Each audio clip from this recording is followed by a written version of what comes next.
कराची के डड्डू और कराची के इसने कहा कि कीड़े मकोड़े जो वकील, इसने वकला के खिलाफ जो गलीज अल्फाज इस्तेमाल किए, से हेडन नंबरों से, प्राइवेट नंबरों से कॉल्स आ रही हैं, धमकियां मिल रही हैं, जान से मारने की धमकियां मिल रही हैं। उसने कहा कि आपके बच्चे इस स्कूल में पढ़ते हैं, आप यहाँ होते हैं, यहाँ से निकलते हैं, यहाँ से जाते हैं, आपकी फैमिली यहाँ होती है, इस किस्म की धमकियां मिल रही हैं। गिदड़ बपकियों से डरने वाले हम नहीं हैं। हम वकला बरादरी हमेशा रूल ऑफ लॉ की बात करते हैं। हाँ जी, बिल्कुल मारूफ टिकटॉकर रजब भट्ट के ऊपर जो है तौहीन मज़हब के हवाले से एक मुकदमा दायर हुआ है कराची के थाना हैदरी थाने के अंदर। उस मुकदमे की बुनियाद पर आज जो है उसे सिटी कोर्ट में भी पेश किया गया। तो इस हवाले से अगर बात करें तो रजब भट्ट को इस केस के अंदर अबूरी ज़मानत भी हासिल थी। आज जब उसको सिटी कोर्ट पेश किया गया तो कुछ वकला के दरमियान जो है तल्ख कलामी भी हमने देखी। पता चला कि यहाँ पर जो है सिटी कोर्ट के अंदर आज वकला की स्ट्राइक थी। इसी हवाले से हमारे साथ वकला मौजूद हैं, उनसे जानते हैं जो कि उनके ख़िलाफ़ थे, जिन्होंने उनको रोकने की यहाँ पर कोशिश की थी। अब्दुल फतेह साहब हमारे साथ एडवोकेट साहब मौजूद हैं, उनसे जानते हैं कि बिलाखिर उन्होंने क्यों रोकने की कोशिश की रजब भट्ट को। आज बिल्कुल इस रजब भट्ट की एफआईआर के अंदर जो कंप्लेनेंट हैं रियाज अली सुलंगी एडवोकेट, वो हमारे साथ मौजूद हैं। वो उनका यही कहना है उनको कोई धमकियाँ भी मिल रही हैं रजब भट्ट, कोई बैरून मुल्क से कॉल्स वगैरह भी आ रही हैं। तो उनसे जानते हैं क्या मामला है। अस्सलाम वालेकुम रियाज सुलंगी। मैं इसमें ये कहना चाहता हूँ, ठीक है, ये नमाज की बेहुरमती का एक केस है जो कि ऑनरेबल कोर्ट सेशन कोर्ट से एक ऑर्डर पास हुआ था। उसके बाद ये मुकदमा दर्ज करवाया गया था हैदरी थाने में। उसके बाद ये पाकिस्तान से भाग गया था। भागने के बाद इसका पीसीएल में नाम आया, इसके खिलाफ नॉन बेलेबल वारंट निकले और पासपोर्ट कंट्रोल लिस्ट में नाम आने के बाद यूके से इसको डिपोर्ट किया गया। डिपोर्ट करने के बाद ये पाकिस्तान आया, इस्लामाबाद से इसने प्रोटेक्टिव बेल ली 10 दिन की। उसके बाद फिर ये सिटी कोर्ट आया। जब सिटी कोर्ट आया बेल बिफोर के लिए 19 तारीख को, तो कराची बार की तरफ से, वकला की तरफ से उससे बिल्कुल रिस्पेक्ट के साथ उसको अजरक भी पहनाया गया, उसकी रिस्पेक्ट भी की गई।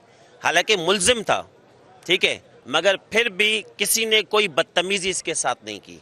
उसके बाद इसने क्या किया, जैसे ही बेल होने के बाद ये बाहर गया और बाहर जाने के बाद इसने वकला के खिलाफ जो गलीज अल्फाज इस्तेमाल किए, नाजेबा अल्फाज इस्तेमाल किए, और उसके बाद मुसलसल 19 तारीख से लेके अभी 29 तारीख है, मुख्तलिफ नंबरों से मेरे पास, आउट ऑफ कंट्री के नंबरों से, हेडन नंबरों से, प्राइवेट नंबरों से कॉल्स आ रही हैं, धमकियां मिल रही हैं, जान से मारने की धमकियां मिल रही हैं। अभी मैंने आपको बिल्कुल अपने वीडियो में खुद देखा, मेरे पास एक कॉल आई है, यूएसए का नंबर है गालिबन, जिसने जान से मारने की धमकी दी है मुझे। इससे पहले कॉल मेरे पास आई, उसने कहा कि आपके बच्चे इस स्कूल में पढ़ते हैं, आप यहाँ होते हैं, यहाँ से निकलते हैं, यहाँ से जाते हैं, आपकी फैमिली यहाँ होती है, इस किस्म की धमकियाँ मिल रही हैं। तो मैं मैसेज ये देना चाहूँगा, इन गिदड़ बपकियों से डरने वाले हम नहीं हैं।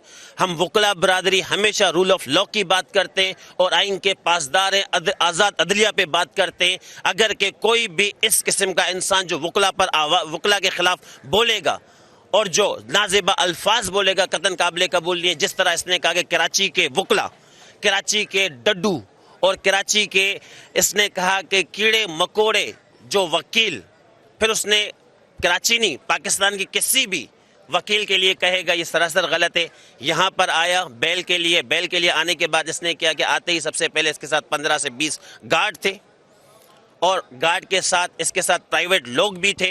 आते ही इसने क्या किया, सबसे पहले एडवोकेट शफीक लाशारी को इसने धक्का दिया, क्योंकि एक उसमें एक अजीबो फेम का एक अजीब पावर है कि मैं इतना बड़ा फेमस हूँ, ठीक है। उसके बाद उसने क्या किया, धमकियाँ दी, थ्रेट दी। मेरा iPhone 4S उस दौरान गिरा है, शायद ये लेके गए, इसके बंदे लेके गए, मुझे नहीं पता।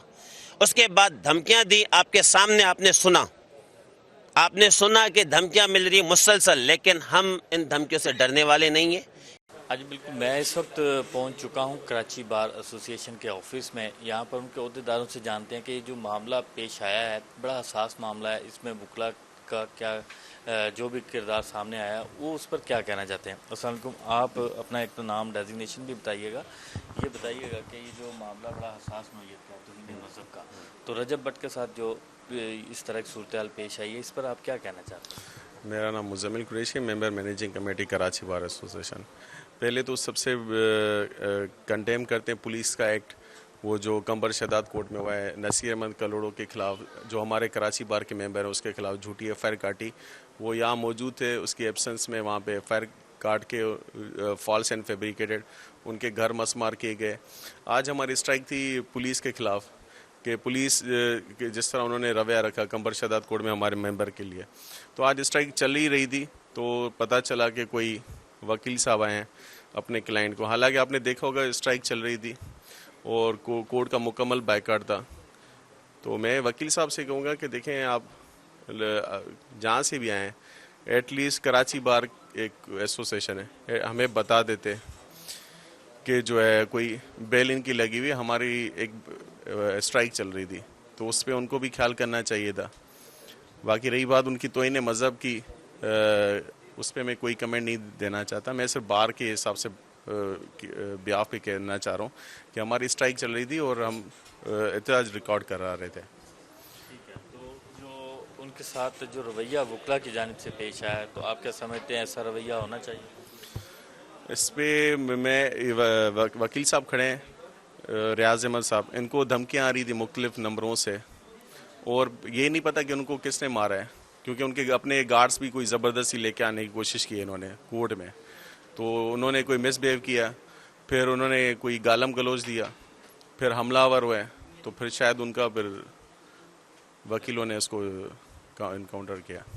اچھا, آج جس طریقے سے اسٹرائک تھی, ہمارے ایڈوکیٹ نصیر کلوڑو صاحب کے خلاف ایک جھوٹی ایف آئی آر درج ہوئی کمبر شہداد کورٹ میں. اس کے بعد رجب بٹ جب آیا یہاں پر اپنے گارڈز کے ساتھ, تقریباً 15-20 اس کے ساتھ نامعلوم اور پرائیویٹ لوگ تھے. اس کے بعد انہوں نے کیا کیا کہ آتے ہی ایک ولاگ بناتے ہوئے اس نے بدتمیزی کی. پھر ایڈوکیٹ شفیق لاشاری جو کہ میرا جونیئر ہے, اس کو انہوں نے دھکا دیا. اس کے بعد پھر وہی ہمارے اوپر حملہ ور ہوئے. حالانکہ دیکھا جائے آج اسٹرائک تھی, ٹھیک ہے, کیونکہ یہ اس سے پہلے بھی پیش ہوئے تھے. 19 تاریخ کو جب بیل بیفور لی تھی تو بیل بیفور کے دوران کسی بھی وکلا نے کسی نے کچھ بھی اس کے ساتھ نہیں کیا تھا, بلکہ اس کو اجرک پہنائے گئے تھے کہ آپ آئے ہیں سٹی کورٹ, اجرک پہنائے گئے تھے. اس بار اس کی طرف سے پہلے وہ ان کے گارڈ حملہ ور ہوئے, اس کے پرائیویٹ لوگ حملہ ور ہوئے, تو لازمت ڈیفینس تو کریں گے ہم. اس کے بعد پھر یہ سارا معاملہ پیش آیا.